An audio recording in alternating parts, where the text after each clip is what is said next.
Eileen Sharon live. It is Flexibility Friday, and I'm going to take you through a total body myofascial release program with the foam roller today. So we're going to go a little bit longer.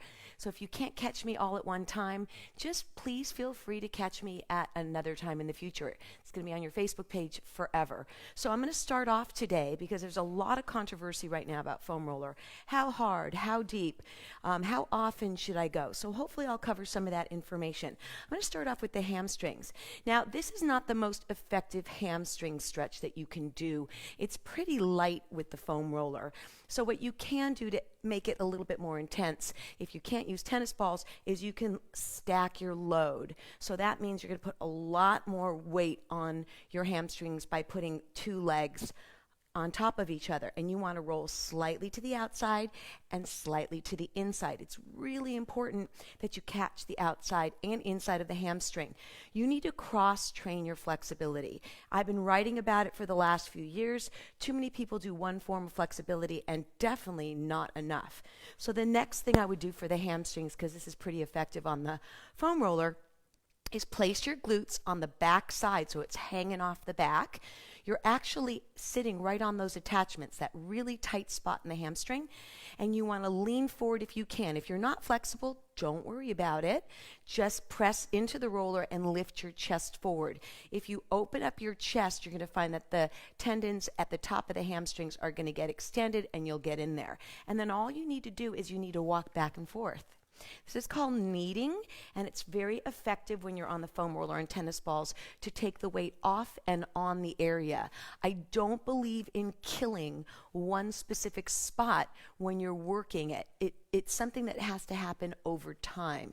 And I do feel that some people go really, really hard thinking, oh, deeper is better, but not necessarily so when it comes to myofascial release. You want to build at your own level, and you want to increase intensity as you can. So you notice I'm rocking back and forth. If you want to go deeper, you would stick the chest out, elongate that attachment more, and still go from side to side.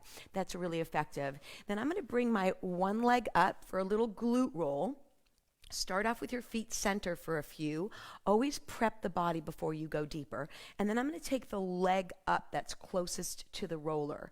And you're going to lean over on that side. Sometimes I see people using the wrong leg. And you want to make sure it's the knee and the hip and the roller all in alignment. And then I'm just going to roll right across the glutes. And you want to go all the way to the waist and all the way to the hip. Be careful of the hip bone, though. I see people digging in really deeply there. If you bring the knee closer to the roller, it's going to be more intense. If you bring it up, it's going to be a little less intense. Now, if you've never done glute rolls before, oh my goodness, it's going to be very uncomfortable. But there's a synergy between glutes and lower back that are extremely important to remember. So if your back is feeling stressed like your lumbar, you definitely want to roll your glutes out as well. So I may not do both sides on everything today because I am going to do a total body. So let's just stick with one side on this one. Then I'm going to bring that foam roller in and do the IT. Again, another controversial area that people say you shouldn't roll on, you should roll on. I believe on rolling gently, and I'm going to do the most gentle approach here. So you're at between the knee and the hip for the IT, hip to the knee for the IT, and this would be the lightest approach, crossing over the thigh muscle. And then if you want to go a little deeper, you're going to cross over the leg. This gives you a little bit more weight control. Hi there. Hopefully you can hear me. I've been having issues with my microphone, so give me a quick thumbs up if you hear me out there. Another one, another like, or someone if you can hear me. And then if you can't, of course, I can't see you, so we'll figure it out later. You're going to lean downwards on that quad and upwards so that you're going to get all angles of that quad.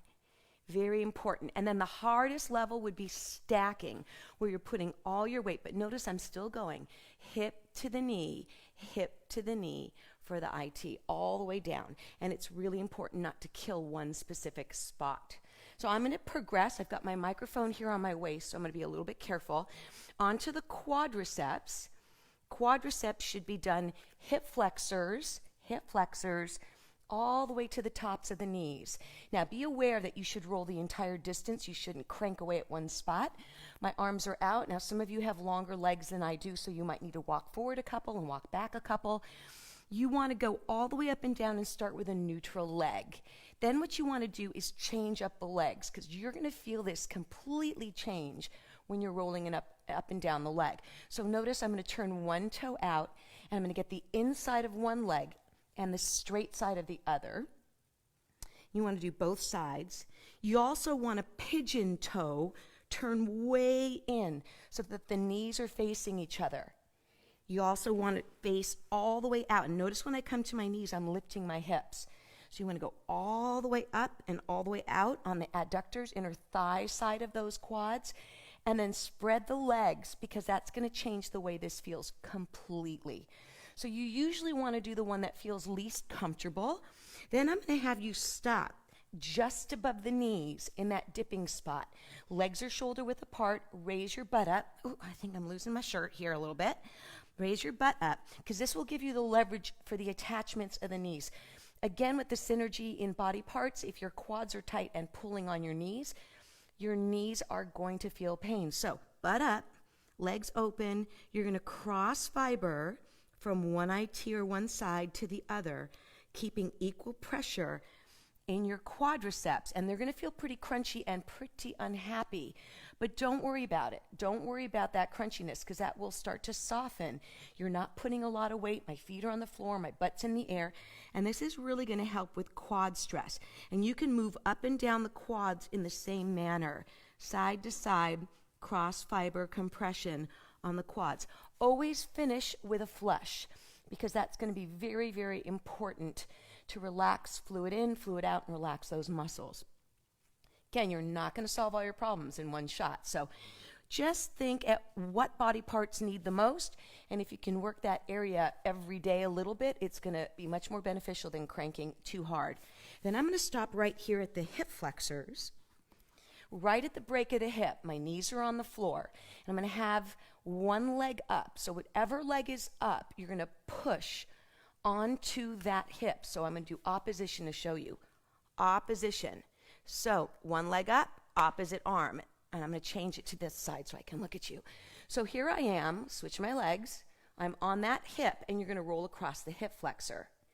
You're going to do a little bit more on the quad side, squeeze the glutes to get more exposure, and then turn it inward. This is a great way to do the hip flexor. You want to start off very, very gently. Make sure that you're not pushing so hard on the bone that you're feeling pressure in the hip joint. You're on the hip flexor, the meatier part of the front of the hip. And again, turn in and turn out. And then I would finish off with a quad roll, because that will absolutely help that muscle relax. I'm gonna bring that foam roller to the front and get the lower legs, and so I can sit upright for a couple of minutes. When you're doing your calf, some people have a lot of trouble being up on their hands a long time, and you could even just bounce on your calf muscle. This is a perfect way to go inside and outside on that calf. You can also roll forward and back, but notice I'm going all the way up and all the way down the calf with an external rotation and internal rotation on that calf. You can also start at the Achilles and do those crossovers that we did with the quads or the hamstrings. You can do any kind of crossover. When you get to an area that's pretty sensitive, you can stack it and give it a little bit of energy from the top leg. Call this stacking or adding load, and you can cross over just ever so slightly as you're doing that. And then always finish with a nice clean flush. Really, really important. I know I'm doing a longer post today, but I wanted to give you a total body workout for this weekend. We're going to start on the back. I'm going to come up and over on that roller. Hands are going to be behind the roller for the lower. Hi, guys. Thank you for joining me. Again, I have a microphone that I might be checking every so often to make sure that it's staying centered. You're going to roll the butt and the back with the arms behind. Now, notice I am not arching my back. The more you contract the abdominals, the more you'll push into the muscles that you're working. So we're going to roll lower back and butt, and then I'm going to push forward for the middle back, again, keeping a C in your back. Hands are on the thighs. That way you can keep a lot of pressure in that roller. Shoulder blades or middle back, your hands will come up. And you want to be very careful not to roll on one side or the other below the bra line on the rib cage, because people can really hurt their intercostal muscles or their ribs. So you want to keep it square. Then when you bring your hips up in the air, you're going to get those traps. You can go almost to the very top of the shoulders, and notice I am pushing down. This gives me the leverage I need to get up on that trapezius.